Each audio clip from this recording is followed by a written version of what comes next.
What's going on, everybody? Happy Thursday. Happy Wednesday. See, that throws me off now. When you record on Zoom, they started this meeting is now being recorded thing when we're doing these videos, and it always takes me a second to get used to because it's only been a couple days that it's been going for. But anyway, we got Sheets back. Sheets back from his daughter's graduation. We're ready to talk some MLB, NBA. We're going to be doing golf today. We've got some new stuff we've added to the site. Sheets, great to have you back. How was the graduation? Tell me about it. It was great. It was awesome. It was 4 years, graduated Lehigh. Anybody that works for a big entertainment company and needs somebody, just let me know. She's my daughter. Sheets' daughter has all the energy that I used to have when I was her age. Mm-hmm. So she's going to make someone a lot of money. Yeah, we packed her up, brought her home. The nest is no longer empty for a while. And and my son's back from UVA too, so it's a lot louder around the house. And but I'm ready to get back into the DFS and attack today's main slate. Yeah, beautiful. Well, congratulations on all that. That sounds great. Let's, if you don't mind pulling up your screen, we can start going game by game. Sounds good to me. Just a heads up for everybody today. There's some pretty bad weather. I mean, this is more your area where you live than mine, but there's some pretty bad area up in the Northeast today, and it's a little worrisome for some of these games. So I'll mention it as we go, but just to hit it off the bat, I guess I've got it actually pulled up. It's just taking a second. The biggest risk seems to be Toronto and at the Yankees. The next biggest risk would be Colorado and the Mets. Basically the same thing. It's the same city, so yeah, same thing. Occasionally you get a little different between the two stadiums, but very, very rarely. Cincinnati at Washington is a little bit worrisome, and Atlanta and Boston is mildly worrisome, but not terribly. As of right now, I mean, we're recording early in the morning here, so we'll keep an eye on that. So it's going to turn this slate into a weird slate if any of these games should get postponed. It also should affect ownerships just because of the idea of the potential weather. So we're going to have a lot of things to talk about, but I'll tell you what, you missed a hell of a slate yesterday where you could basically feel like you could pick any pitcher and any pitcher could score 30 points or any pitcher could. It was just an incredibly loaded pitching slate. What ended up winning the slate? I don't know I know that Gaussman was I think the best pitcher, who was my number one, but it didn't end up mattering much. You liked him better than Heaney? Yeah, actually Heaney might have been. Yeah, Heaney, I liked him a lot better. The only great pitcher's ump was in that game yesterday with Musk in Arizona, and the worst hitting umpires were like in all the other games. So it was kind of weird with all the good pitching, including Heaney, which had a terrible great hitters umpire in that one. Anyway, we can jump into today's slate and see what we think about Cincinnati, Washington. Now there is some weather concerns here. I don't think it matters from a pitching angle because we're not playing either of these pitchers, right? No, I wasn't playing either of these pitchers, and just so you know, I'm not seeing the same. I'm seeing some thunderstorm risk here at like 7 o'clock, but clearing quickly. I wasn't in Washington. In New York, I'm saying. You had me. Yeah, so we're gonna get to there in like the next game, but I'm relying on the two weather people that I follow, and that's what they just have it as second highest risk. Right. But we'll see. Yeah, I mean, hopefully nothing happens. So let's talk about this from a hitting perspective, because I think that the majority of people are going to be on like Washington if they pick between these two teams, and I think that's fine. I like Washington here too. But I actually think I like Cincinnati quite a bit. They're both going to have ownership, but there's a lot of good hitting spots today. Cincinnati's going to be harder to own because of their pricing on DraftKings. So I'm naturally will have some interest in trying to get some of that in. I do like these bats against Ross, who has been okay at times this year, but this guy just gives up so much hard contact, so many home runs that at least a mini stack here feels necessary. Like not necessary, but feels like a good idea. And he's really been struggling lately. And when the walks get back up for him, he can become just an absolute gas can and give up a million things. He can also give up stolen bases. So the guys who I have, I mean, look, Winker's probably too expensive to at first the site, but Winker, Suarez the number one, Naquin number two. And Winker would be my number three with Castellanos right behind, but those are expensive guys. You do have guys like Barnhart, And Kyle Farmer, you could use to fill out the cheap stack at 2,600. That's my favorite for the Cincinnati side. What are you thinking about this hitting spot? Yeah, I didn't quite at first look get to the Cincinnati side. I was just as usual, just kind of on Washington, like probably with the rest of the country, presuming that the game goes. So I will just highlight the guys that it is kind of pornographic to see Trey Turner at 6,400 now. It's pretty odd, but I guess the algorithm between him and Acuna, they're catching up all that stolen base upside, I guess. Yep. So let me see. I mean, even Soto, 6,100. I mean, I usually have these guys because they're cheap. They don't look particularly cheap anymore. Schwarber, 4,900. Is Robles off the injured list? No, he's on the injured list. So, maybe I'm not going to be able to get to that. Josh Harrison, what's his price now? 3,500? He's the most reasonable price. Yeah. So right now they look to be pretty good, but I don't know if I'm actually going to do it. That's the best I can say. That's my take on what's going to happen a lot tonight, in my opinion, is that there are cheap pitchers you can spend up, but I think most people are going to go Yankees, Boston, Atlanta, and Washington, but I guess it's going to be some combination. Oh, Castro, by the way, is reasonably priced. I think he actually would be not my favorite, but he's fine. I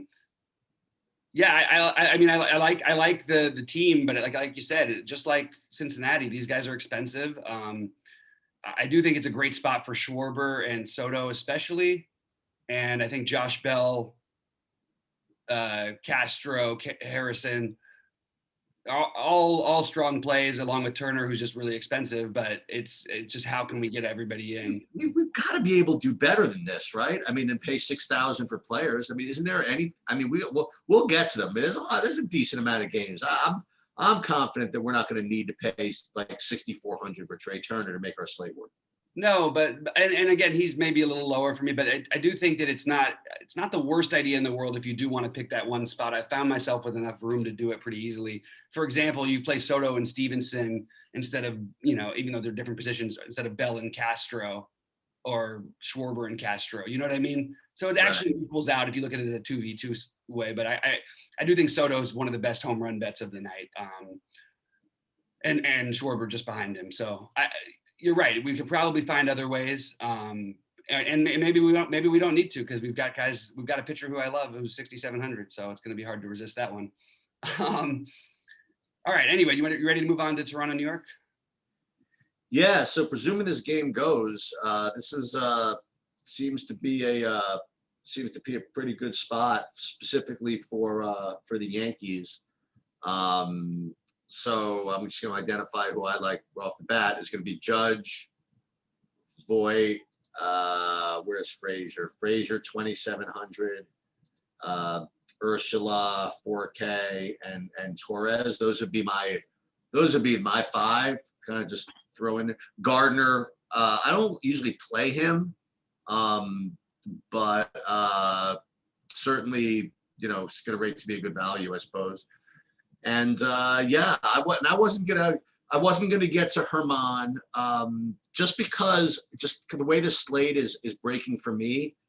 It's just I have an incredibly narrow pitcher pool, to say the least. And so I'm probably going to, just not get to Herman is the best way to describe it. And the fact that I'll screw with Toronto. So the combination of those two just makes it for me like Yankees or nothing. And not that the Yankees are like my tops. I mean, they're just one of like 6 or 7 stacks I'm going to play because as I mentioned, I'm probably going to have like one main pairing of pitching. So what I'm going to do is probably just spread out, some hitting across, different avenues. The Yankees are going to be one of them. Right. So like you, I have no interest in the pitching, and I'm a little concerned. I mean, maybe it's just a little tilted from last night. It was weird that I was even doing it a little bit. I didn't play it as much as everybody else did, but the Yankees, being pretty chalky against Steven Matz at home with this actually even higher run total than they have tonight. I didn't really understand all the run total. I didn't really understand the project. You know what I mean? I understand he's a lefty against them, but these Yankees are not like they're not like this fire offense that's so they just haven't been this year. But you do have like it's got to end up being the chalk, right? Like you've got Glaber at 3.6, and I'm guessing he's going to be the most popular shortstop or one of the most popular players. Sure. He's 3.6. You've got, depending on where they bat in the order, Frazier or Gardner. If Gardner's batting second, sure. If Frazier's batting somehow gets up in the order, which is possible. He hit one last night.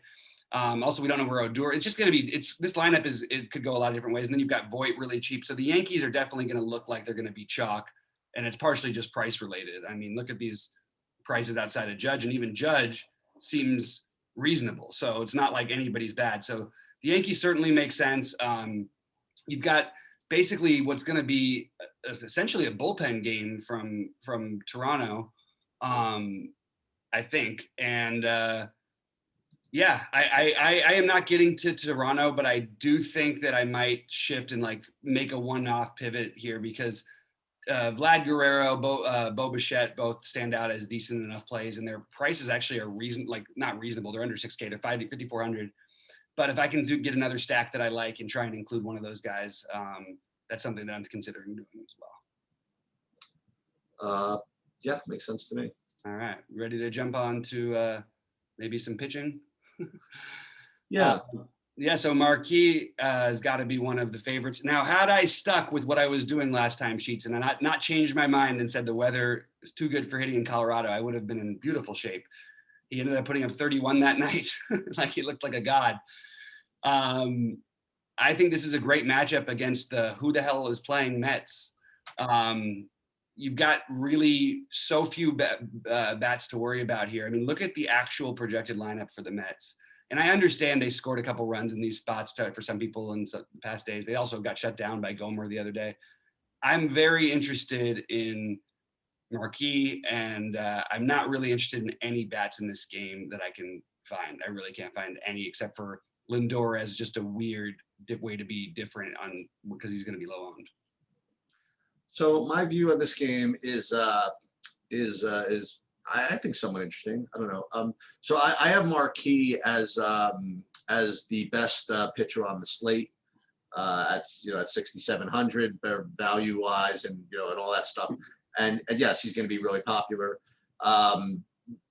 There is again, weather issues are certainly something. If in fact the weather turns grim, you have a chalky pitcher in possible grim weather. That's definitely risk. So you have to think about that. The other thing I would say, just for pure funsies, is that given values and price and stuff, my second top rated stack on the board is the Mets. So just take that for what it is. Now again, you're not playing anybody any good. That's the problem. You're going to get to play like guys who are just really cheap they're just not really good, like Jones B. Fargus and Cameron Maben, Khalil Lee, Dominic Smith, or whatever. You get to play Jonathan Villar. That's your stud, I guess, in the lineup, I suppose. Or obviously you can play Lindor also. Who's also been doing pretty well for me, maybe just lucky because that's when I decided to play him, is James McCann at catcher. That's your guy. That's your crew is right, sort of James McCann. Yes. So it's fine. I'll just throw it out there. And again, I'm always a sucker for stacking against the chalky SP2. So I will I'll probably have some of it. The problem is I don't know exactly how I'm gonna get another pitcher involved here if I went for my Mets stack, because just the way I'm building, it's just like Marquis is just going to be in everything pretty much. So I don't know how I'm actually going to make that work. But just in case you do want to pivot off Marquis and play like minor or double pay up for pitcher or whatever it is, then I think the Mets are just all kinds of leverage. Not to say it's going to come in, right? But you definitely have leverage in case it does. So that's where I'm at. And I'm with you. I don't like Colorado. I'll just throw a little it's kind of like nugget out there, is that there was a guy on the actually local talk radio today. I actually had in my rent card, which I had returned today, is the same guy, this guy Neil Heaton. He used to actually pitch in the major leagues. He went from major leagues to coaching little league travel, and two of the guys that he had on his travel teams were, one was he had Long Island, Stephen Matz when he was like 10. and Marcus Stroman when he was like 11. So he was like talking about them and stuff like that. And he had to like beg people to take both of them, Matt and Stroman. Then no one liked either of them from the scouts. Anyway, That's yeah, that's pretty much what I got. I agree with you, Marquise. Probably the elite premier SP2 on the slate, and I'm gonna have just an inordinate amount of him. Yeah, I kind of I get the Mets as individual. Like if you look at McCann, he makes sense like as a play, as a one-off. I don't mind VR like you said, but I would prefer, you got Castro just 400 more. I would use it more as a mini for me personally, but I totally understand where you're coming from, and especially if you wanted to go double studded pitcher or something like that. And if we had some rain, well, actually, I guess if the rain somehow was bad enough in Washington and not bad in New York, it's tricky. It is going to be one we have to worry about later on. Yep. All right, let's move over to Boston and Atlanta. So this is an interesting. There's some guys who just are never going to get the right kind of credit, and look, I know Pivetta gave up a bunch of runs in the last time he pitched, or didn't have a great one against the Blue Jays, but this is a guy who's still very good against right-handed pitching. You do have a mostly right-handed lineup. I still can't see myself not wanting to play Atlanta here, even after they let me down last night on many opportunities. I don't think there's any way you can play Smiley here. And I think you should be looking at like just how you're going to be able to stack these teams is they rate right up there, if not better than. I would have them ahead of New York, and I would have them similar to Washington and Cincinnati. That's where I have this both sides of this game. But on the Atlanta side, it's a little bit harder to like it quite as much as Boston, because you just don't have the lefties. You have Acuna, you could play Freeman, obviously the great lefty there. And actually, I think Sandoval is a reasonable play. The only problem with him is I see this guy hit the ball off the wall every night, and then it's a single every time. He just can't move, but he still swings pretty good. Boston's a good field for him. I like him better on FanDuel, where he's like minimum cost.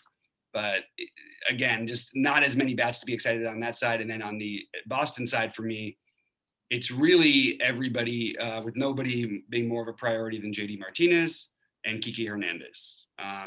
I will use the lefty righty thing. And then people don't play Verdugo as much against lefties, just as good, if not better, in my opinion. So, I mean, historically for his career.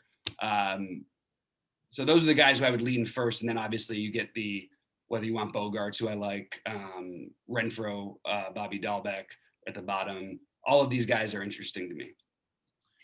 Yeah. Again, just because of the fact that I like other pitchers better, I'm not getting to Pivetta just today. I'm not playing Smiley. And this comes as no surprise. The Yankees, Atlanta, and Boston, all of them are just much easier to play on FanDuel. That should come as no surprise to anybody, as it always is. So I'm actually liking them a little bit more on FanDuel. I don't think that either Atlanta or Boston is as much of a quote unquote priority on DraftKings as they might be on FanDuel, if that's the best way to describe it. Yeah, that's pretty much where I am. Yep, that makes a lot of sense. I just wanted to sort of reiterate the one-offs, because I think that, as I mentioned, Kiki, Verdugo, and JD, but Xander should be right in that same category. And I think that Renfroe, as a way to get a little cheaper, and I do think he's in play as well as Bobby Dahlbeck. I think Bobby Dahlbeck, if he was hitting like sixth, would be like a 1,000,000% owned, and because he's batting ninth, which obviously is worse. But is it so much worse that he should be 0% owned? We'll see if that really happens. But what has he actually been doing this year? He hit a couple in the last. Let's see, when did he hit? Three in the last. Did he? 3 out of his last 20 at bats, 18 at bats. That's pretty good for a guy who's 2.8K and a good stack against the lefty. He's just got immense power, and I'm always going to go with it. Especially great hitting weather in Boston if it should play. You think that's got issues too? It's got issues, but it's definitely the best one. It'll play. That one looks. I'm sorry, it's early, and it's too early to say that, but it looks good to play. All right. It's so funny. I didn't really look at the. It's so funny. Whenever I leave the house, like Mrs. Sheets is always usually really good with the weather, and I don't want to supplant the experts with it, but I've not been told that it's supposed to rain, but then again, we have been away the last couple of days, so her meteorologist skills went down a little bit. maybe a little bit. She hasn't been as quite on top of it. But we'll see how it goes. Yeah. By the way, it's funny. I had somebody mention in live chat last night. You just reminded me about pitchers and why the umpire data matters so much. It seems like there's pitchers who have good games against, and there's plenty of pitchers who have great games and with terrible hitters. Like, I mean, Scherzer had a great game last night, and he didn't have a good he had a good hitters umpire. But when you look at Musgrove like last night and pitched awesome, 4 2/3, 9 strikeouts. But why did he pitch 4 2/3? Because his pitch count got up, because that's what happens when you're guys who are trying to hit corners and stuff. And if that's when the umpire stuff really affects your upside as a pitcher, in my opinion. And how many pitches did DeGrom end up pitching yesterday? 69, but he pitched 5 innings and had 9 Ks. Jesus Christ. So I gave up a run. I gave a home run to McMahon. That Ryan McMahon is like actually, he's sick. Yeah. He's really good. Yeah. So we don't have just to give it out. Like, I know we're going to game by game, but I'm just going to say real quickly, because there are some. Yesterday, it stood out that everybody was an extreme hitters umpire. The only extreme pitchers umpire in the Colorado Mets game, extreme hitters umpire in the Dodger game. Everything else is pretty neutral. So I guess that will take us to our next game, which is KC Tampa Bay. And I'm guessing the chalk is going to be Glass now and Marquez, as far as I can tell, right? Assuming everything goes, that's the way. Well, let me ask you a question. So is Trevor Bauer not pitching or something? Trevor Bauer's pitching. Hey, we'll get into that. We can have that conversation as it comes up, because that is. I'm just curious. I mean, because he's pretty good too, right? I mean. Yeah, he's I think he's actually the better pitcher between the two. Obviously, a tougher matchup, but yeah, it's a discussion. You know what I mean? And you have a neutral umpire, and then you have an extreme hitters for Bauer. So it does stand to go against Bauer. But if the ownership is going to be significant, you definitely would want to jump over, I think. Yeah. What do you think about Minor? So I kind of alluded to this a little bit earlier. That Minor would be like the next SP2, I think, that you would go to. But again, I just think that what's his name is just so strong that, I mean, like, and then would you play Minor with what's his name? Would you play Minor with Marquis? Yeah, you could. That would be a way to go different. I actually am a little bit. Tampa's bats have woken up a little bit, and I'm a little bit lower on Minor than I usually am. Let's put it that way. But I still see that enough upside. I think that's an interesting way to get different, is to play those two pitchers together. I don't think Minor is going to end up. I just think you're going to end up getting a pay up and a Marquis, or a pay up together. Maybe a pay up with Minor, but I don't think that those particular two together will be a popular combination. Go ahead, Jeeves. Do you like any of the hitting? I like Mike Zunino a ton. Probably gone under the radar that this guy has not been playing every day and is still one of the league leaders in home runs. Okay. He's hit 11 home runs this year. He's hit 6 in the past 8 games. And he didn't play in the other 2. So basically, you know what I mean? I love Zunino. I have him as a priority play. I think they'll move him up in the order to 7th or so instead of 9th like he usually bats. I don't think I'm going to mess with a full stack, but if Brousseau gets a good batting spot, because Minor will go longer, Brousseau probably gets 3 at bats. So Brousseau, Zunino, those are pretty much it for me. And even other than Zunino, I don't think I'm really going to get to anything. I mean, I'm going to prioritize anything. All right. So how about the pitching? So Cleveland, Detroit. This is a spot where I think you can take an extreme chance. Okay. What do you mean? We're going to have pretty condensed ownership on the lineups we like, right? So if you look at different as a pitcher, I don't know where he's going to end up ownership wise, but I think Tristan McKenzie is, I mean, look, it's early in the day, so maybe I'm off on this, but if people don't want to play this guy, I will go ahead and take my chance against a team like Detroit. They have plenty of free swingers. He's a kid with a ton of talent, a ton of K upside, hasn't put it together, has had some, even every matchup's a tougher matchup than this one is. Still hasn't faced, they haven't seen him yet. I think he's getting a little bit better, but the walks are so scary. I mean, look, it's a long shot play, but this to me would be like maybe instead of Minor and Marquis, if you have a more chalky stack, maybe McKenzie Marquis would be even more interesting. Yeah, I don't know. I'm much more interested in this game in the Cleveland bats than much Yeah, I was anything going to get to else. that was my next thing. Go ahead. Yeah, I'm just that's actually really fighting for top stack for me actually. Um, who is Owen Owen Miller? Miller. So I'll tell you about him. I had to go through all this stuff yesterday. So, well, I mean, I actually knew he was. He's a high level prospect who's only been doing better and better in the minor leagues. They finally brought him up. He's got a combination of a little, like, that's not a ton of power, not a ton of speed, but a little bit. And he's a good overall hitter. He's a guy who fills out a stack nicely. And you've got some other cheap guys. I mean, you got Bowers in there. You got, Hedges as a catcher. You've got Harold Ramirez at 2.7. You've got even the Rosario. The Rosarios are too cheap, and as well as Cesar Hernandez, who hit one last night, and then you can mix it in with Jose Ramirez. I love this stack. It's just a matter of trying to weigh it versus the other ones. For me, is I'm having a hard time with this stack I guess ownership will tell us, but between Cincinnati and this stack, is there a specific? Where do you have this one rated? I actually have Cleveland rated like kind of number one. I love it. And that's why I asked, because the guys I have Eddie Rosario. You gotta specify the Rosarios. Cesar Hernandez, Jose Ramirez, and then like Jake Bowers and this Owen Miller dude. So that would be my my 5-man over there. I like it. That makes a lot of sense. And I'm just looking at some things for Urena. Just one thing I want to warn is this guy just pitches to a lot of contact, which is good, but like he also he just doesn't give up that many home runs over the last period of time. Now he can get wild. He can also, he can give up a ton of contact, all that stuff, but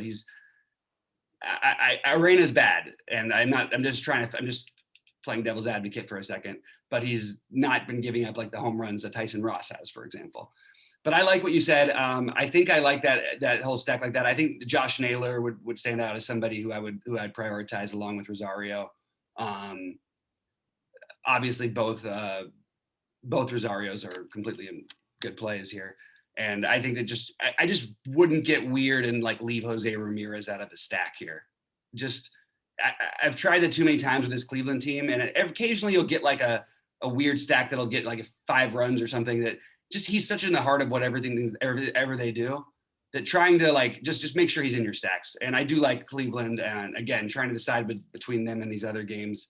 They certainly are on the board. A little worse of a hitting situation being in that park, but Detroit with Urena and that bullpen. I mean, this game they could easily have the same total, and it wouldn't have surprised me. I know it's 4.7. It could easily be 5.7. It wouldn't shock me.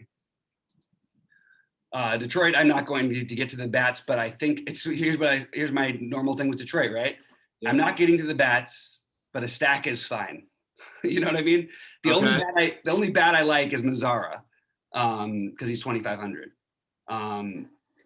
So I don't know what to do. You know what I mean? It's individually, none of these guys make perfect sense as a one-off. Maybe Candelario, even that doesn't feel great. So but again, as a stack, I get it. Overall, I think McKenzie gets blown up or dominates these guys. And that's why I'm going to use him as one of my SPs. Yeah. I mean, that's again, I'm kind of in the mood to play another pitcher. I just can't quite figure out who that's going to be. Yeah, I think he's an interesting option because of the. I'm just going to take a real quick look. I know the umpire doesn't have major splits, but I just want to see if they have any that are significant enough. And no, it's a neutral umpire completely. So anyway. Hey, before we get up to Bauer, which is coming soon, I wanted you know what, I don't know if you talked about it as much. I wasn't really paying as 100% attention when we talked about Glasnow just now. You were really on top of the idea of not really attacking Kansas City with these elite strikeout pitchers. Before it was kind of popular for everybody to think about it that way because they were just making contact, and just getting on the first good pitch and whatever. Are you nervous if you play too much Glasnow that you're going to run into a similar situation? the thing that makes me less nervous. Well, first of all, he's 10.5, which is very reasonable, not in the 11s like some of the guys. Also, he's not fighting up against 5 other aces. He's fighting up against 1. Right. And those were mostly conversations where I was also considering using another ace, so I needed to pay down. So I was trying to find a reason to pay down at pitcher. And it's all true. It's all still very true. But I'm not nervous enough to where I would stay off of it on this type of slate. On a different slate, and we had, Scherzer and we had all these guys, that would be my argument for fading a guy like Glasnow. We don't have all that tonight. We just have Bauer. Okay. But that is definitely something that's crossed my mind. Okay, you want to let's talk about San Diego, Milwaukee first? Yeah, this is weird. Adrian Hauser just got announced in as the pitcher. He just pitched 4 days ago. Like this would be after 4 days rest, right? Not 5. This is that's right. Is it the 4th? He's pitching in some weird spots this year. He's had some I don't know. It's a 1, 2, 3, 4. Yeah. I guess it's actually reasonable, but it's 24th, 25th. Okay, so I guess he has had his normal. I guess he has. For some reason, I felt like that game was much more recently. I am not interested in Hauser. I am mildly interested in. Actually, I'm more than mildly interested in Paddock, even though I just sometimes wonder why. I actually think I think he's a really good. He's the more obvious second, the option to than McKenzie. But I think Paddock is a really strong play. I just am going to keep trying to pick on Milwaukee. They just can't hit the ball. And again, I think that the stack, I want to see where the ownership ends up, but I will absolutely be on San Diego instead of these other ones if I get, because they've got like, I right now, the starter I've got is Hauser, and they just got announced him. So it depends on who it is. But I do like San Diego hitting in this ballpark. And I like the prices on Will Myers and Tommy Pham, especially whether it's lefty or righty. They're just cheap enough. And then you've got the really expensive guys you could probably play one of, which would be Tatis at 6,500. But I think that they're an interesting, like maybe mini stack, but especially Pham and Myers stand out as just being really, really too cheap in a good hitting environment. And either whether it's Lauer or Hauser, nobody you should be afraid of. Yeah, I didn't quite get to the San Diegos. And I really didn't quite get to either of the pitchers here. I mean, again, just because I'm just so locked in on this freaking one pitching pair, which is probably stupid, but that's just where I am right now. Got all this hitting tonight, and I feel like there's so many more stacks that I like tonight than I did last night. I really stuck to like 3 stacks.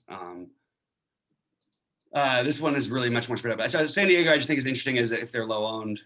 Just wanted to remind, but Myers and Pham either way are just really, really cheap. So just don't overlook those guys. So now we've got the Bauer and Garcia. We do have an extreme hitters umpire in this game. We did last night. I still played Kershaw with all the other guys because Kershaw was 8K. He pitched great.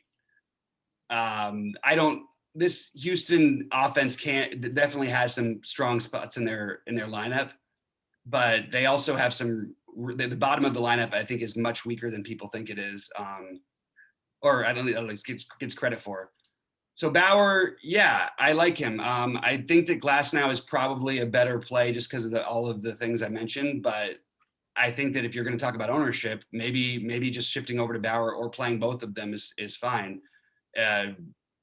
It just feels weird because of the difference in the Houston lineup and the umpire compared with the Tampa Bay game. So that's why I'm more on Glasnow, but I'm ready to hear your Bauer case too, or hear if you have one.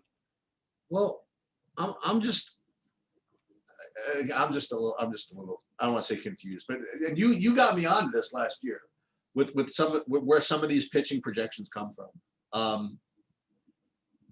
I know that Bauer's against Houston. By the way, I think doesn't Bauer have it in for Houston a little bit? Wasn't he like one of the first people that? Yeah, they all the Dodgers do. They put it on him too last night.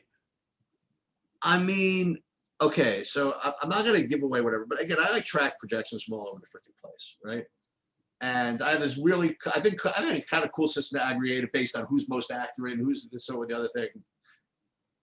I just want to just read you a couple of projections. I'm not going to say who they are for Trevor Bauer.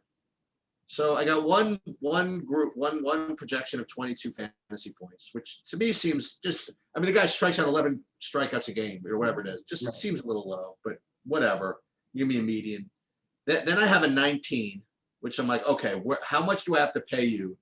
I'll just take over 19, make it nice and easy. Well, he's never has under 19. And I'm like, okay. Then I have two different projections. One says 16 and one says 15.9. Right. And I'll just say that these are respected, sources in the industry. I literally don't get it. I don't care if it's a freaking blind umpire and literally the National League All-Star team. I would still have him over 16, 15 fantasy points. Considering he has like 100 pitch floor pretty much. Right. It's ridiculous. So I'm just going to tell you that you look up my sheets, you look up my stuff, you look up my whatever, it will have Bauer completely unplayable.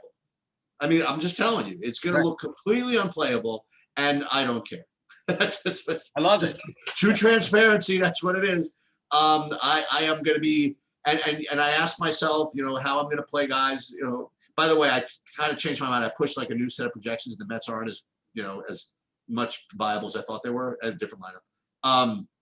But if you want to fade, Marquee, for example, and you want to go double pay up, or if you want to fade Glasnow, I mean, dude, Glasnow, he's had some shaky games. I'm gonna try. I think Bauer just again, if I'm like a 10-year-old and looking at this, I'm like, why is he not 12K? I mean, the guy throws 100 pitches a game, he strikes out 100 guys a game. I don't know. I know Houston's pretty good, whatever, but I'm trying it. That's just the best explanation I can give. It's not based on any of my projections, not based on any of my models, not based on anything, but I'm just looking and I know what I see and I'm just playing. That's it. I think you'll see those models improve him a little bit throughout the day. I agree with the overall philosophy completely of what you're saying. It's just a question of how else can you get different. And honestly, the first thing I'm going to do when I build a lineup is probably just see what it looks like with both of them in it. If I can get the stack that I actually want, or what stack I would have to. It's going to be tough.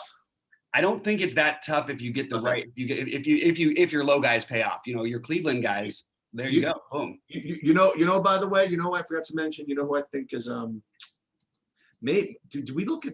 I'm trying to find other values. No, I was going to say Milwaukee, but no, not really. Okay. This is a much more interesting slate than I initially thought it was. Because the one thing that's not going to be discussed, I don't think today, maybe it will just because they exploded last night. I know you don't love teams when they explode, but it's just they're back. The Dodgers are on fire right now. For anybody who hasn't been paying attention, I think they won 11 or 12 or 12 of 13 now.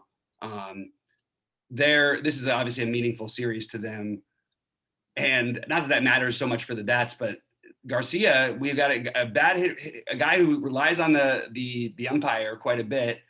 Who can get wild, who gives up a ton of home runs. He's given up, 7 home runs in his last 25 innings. How can we not have a little bit of interest in some of the Dodgers? The problem is, as one-offs, they're not going to make a lot of sense because of their prices. Justin Turner, Gavin Lux, those guys make a little bit of sense with their prices.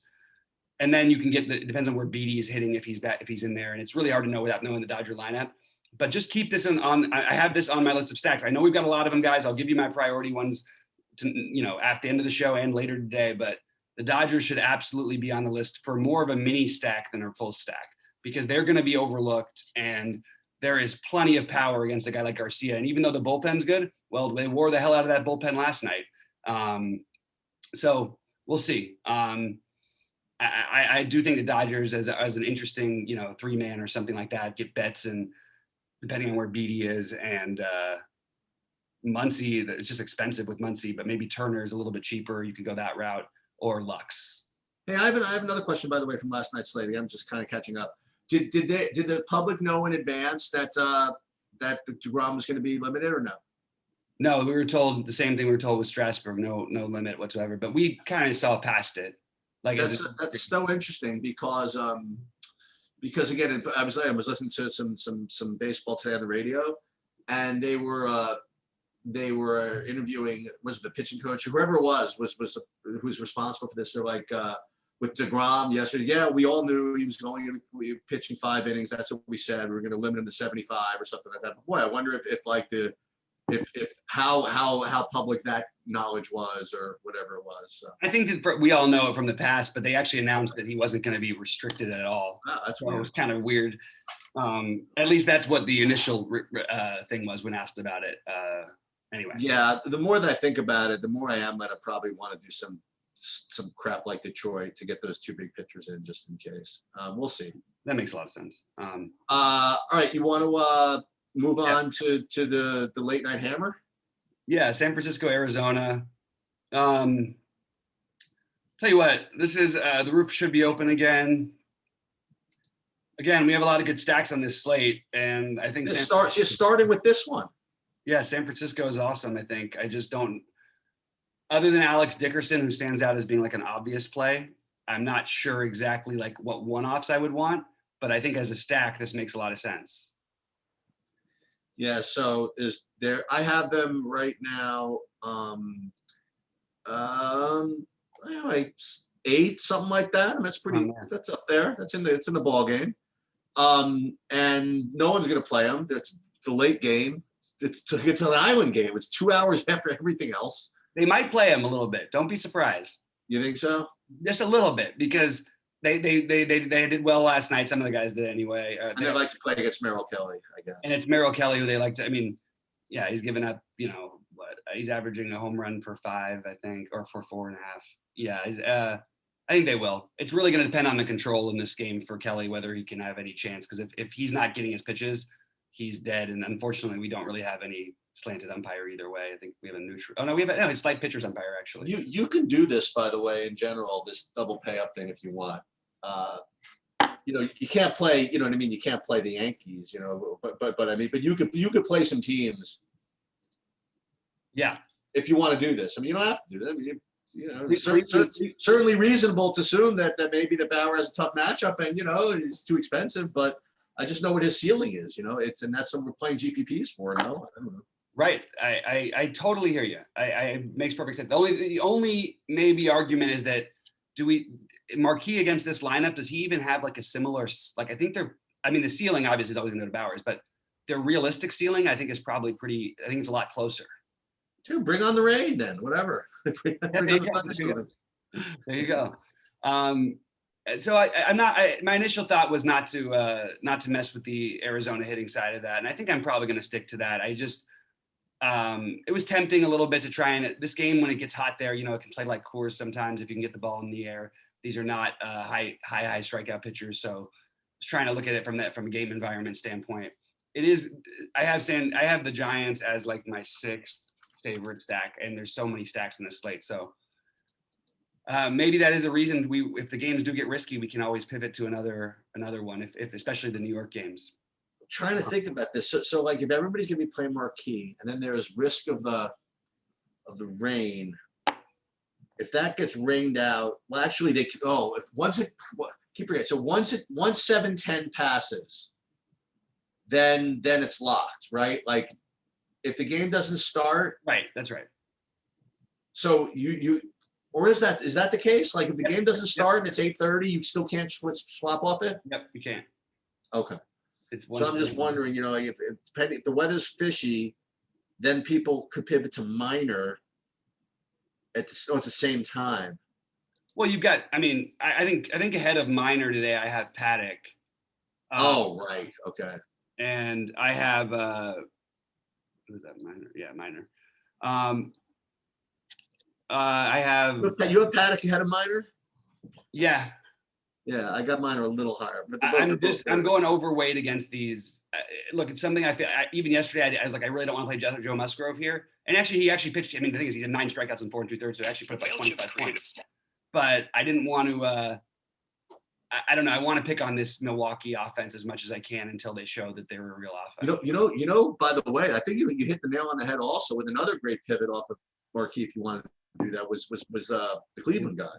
Yeah, McKenzie. Yeah, I mean, this guy's going to win somebody a tournament very soon, and I just am wondering if this might be the kind of night where he could. He's got great strikeout stuff. So if he puts it all together, doesn't walk 4 guys, only walks 1 or 2, in 6 innings, he might have like 11 Ks and put up 30 fantasy points. He's got it. Hey, has Cueto been on the injured list? Yeah, Cueto's been out. Let me just see the exact last time that he pitched. Because I see him having pitching the last couple of games. I haven't even noticed. But he was out before. He was out. He was out to start the year. No, he was out. He was there to start the year. Then he was out for a month, and then he came. I got it. Yeah. But it looks like fairly easing back in somewhat. And also, this is. I don't think we can. I don't think we should be thinking about Cueto. I actually think that Arizona, did cross my mind with some bats. Just the prices sort of talked me out of it, I guess. For lack of a better word. If for some reason Josh Reddick was hitting higher in the order, I would consider him. And David Peralta, those are the two guys who I thought of. All right, do you want to Yeah, let's rehash it. So my favorite pitchers are, and I'm struggling with the Glasnow Bauer thing, but I think you can play them both in certain lineups. I like Paddock, Marquis, however we want to say it. I know how it actually is pronounced, but I like to keep doing that. And then McKenzie is my long shot play with a little bit of minor. For pitching for me, I mean, it's based on projections and numbers. It's basically it's the Glasnow Marquis show, like all up and down the board. It's just really they really do from the numbers just kind of lay over the field here. But I did talk about the risk. There's I guess rain risk in all these places, right? Which you have, but then again, like the Yankees and the Mets are the same thing. If in fact the Met game gets if the fact the Met game gets postponed, then you have to remember what we're talking about, right? So I think Minor and McKenzie are the two next legitimate SP2s. And I'm gonna probably play some Bauer out of spite. I don't even know spite for whom. I guess spite for the projection models. I guess that's the best I can describe it. But those are probably only the three guys I'm going to play unless the Met game gets ruled out. Yeah, that makes sense. What about stacks and? So stacks for me. So here's all of them, not in order, and then I'm going to whittle it down. Washington, Cincinnati, Yankees, both Boston and Atlanta, Cleveland, Dodgers, mini, and potentially a Giants mini. Maybe even a fold of Giants, and using two Mets for value. That's what I've got in my notes. The guys who I'm probably going to end up going with more, I think that I'll get lower ownership on the Cincy situation. I'll take a shot at Joe Ross. I think Cleveland's going to have some ownership, but I'm okay with that, going for that as well. But really, I think that the Boston side of the Boston-Atlanta game is hard to resist. The only thing is Smiley can occasionally be like kind of good for a while. That's the only thing talking me out of it. And I think that I'm okay with getting less of the Yankees than other people are going to, regardless, not regardless, if that game does play. But I like both the Washington, Cincinnati, and Boston, Atlanta games as game environments also. So that's what I'm leaning towards. But Cleveland, I do like the Cleveland stack quite a bit as well. If it's locked right now, I have like Cleveland, Yankees, and Boston are all tied. So for me, I guess Cleveland probably be the lowest owned of those three. So I would opt for them. And then after that, I have Washington and Atlanta. I would imagine they'd both be somewhat popular, I suppose. Mm-hmm. And then we're into the kind of the neat stuff like Detroit and San Francisco. Those would be the hoodoos. So to reiterate, Cleveland, Yankees, Boston, Washington, Atlanta, Detroit, and San Fran. All right, real quick, I'll do some one-offs. Eugenio Suarez, Glaber, Luke Voigt, JD Martinez is maybe my favorite of the spend-ups. Soto being my next favorite of the spend-ups, and then Betts. Kiki Hernandez, Mike Zunino as a great potentially off the board catching option. And Alex Dickerson for San Francisco is one of the top plays in the slate for me at 3K. Gardner, Dickerson, Owen Miller. Those would be the top, and then we're into the regular plays. Yeah. So yeah, that's where I'm at. Awesome. Real quick, by the way, let me take a look and see if there's any real difference in FanDuel pitching for me. Yeah, it's gonna be Glasnow probably on FanDuel. Yeah, I'll take the low ownership here, and this is the spot where I would probably lean to play Bauer, to be honest with you. Just because that you're not like on DraftKings, what's he going to be at worst 25-30% maybe. On I guess FanDuel, he's got a great. I mean, he's going to be lower owned than Glass now by a significant amount, by a very significant amount. So I think that he's actually really interesting. And then I do think that the guy who I never play for I only play on FanDuel pretty much is Marcus Stroman, because he's pretty much a 6-inning lock, and and he's got a great matchup. So, and he's it seems a little expensive at 8,800, but it's fine. Then other than that, it would only be Chris Paddock for me. Even McKenzie, I'm not going to probably use over there, because I think it's less likely he goes 6 innings, but I think it's very possible that he has like 10 Ks in 5 innings. Like, that's on the table. All right. I think that's pretty much our early sum up, guys. We'll be with you at 6. Cheech, I think we're going to do 6 Eastern. That's what we're doing, right? Yeah. What's the Well, we had some NBA at 4:30, but we don't need to do it right up till the very lock with NBA anymore. We can leave a half hour early. You know. Yeah, that's fine. Yeah. So, all right, guys. Well, thanks so much for tuning in. For Sheets, I'm Bobby, saying good luck out there, and we'll see you at the top of the leaderboards.